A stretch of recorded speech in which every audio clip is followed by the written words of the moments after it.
How to adjust your liner for visual style.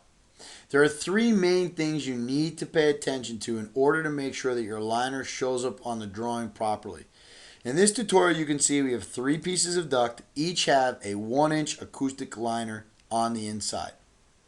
What we're going to do is exit out of the AutoCAD property box, and we're going to point over the three main factors. The first factor is the actual line type. You will notice that in the layer box, under the accessory liner, we have chosen the line type hidden -2. Now there are tutorials that teach you about the layer box, and there are tutorials that teach you how to load the specific AutoCAD line type you need.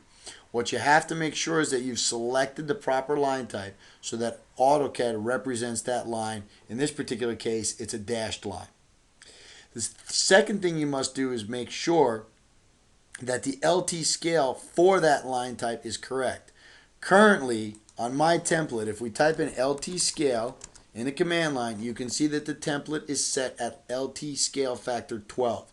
For this template, that seems to work well for the spacing of my liner. You'll notice that there are also tutorials on how to use LT scale. If the LT scale is wrong, for example, here we're going to set the LT scale to 1, you're going to notice that that looks like one continuous line. So choosing the right LT scale is very important. Usually you'd save that directly through template. Here we're going to change it back to 12 where it should be, and now I can see my line type as we want it, a hidden ×2 dashed line. The last thing is the most common reason why your liner wouldn't be dashed. If you have not chosen the proper AutoCAD visual style, you're not going to see your liner. Only the 2D wireframe visual style is going to represent these lines correctly. That is one of the reasons, once again, we always plot in 2D wireframe. What we're going to do here is switch it to 3D wireframe for a minute, and now you can see that the liner is one solid continuous line, which is not what we want. So you must make sure that you keep it in 2D wireframe.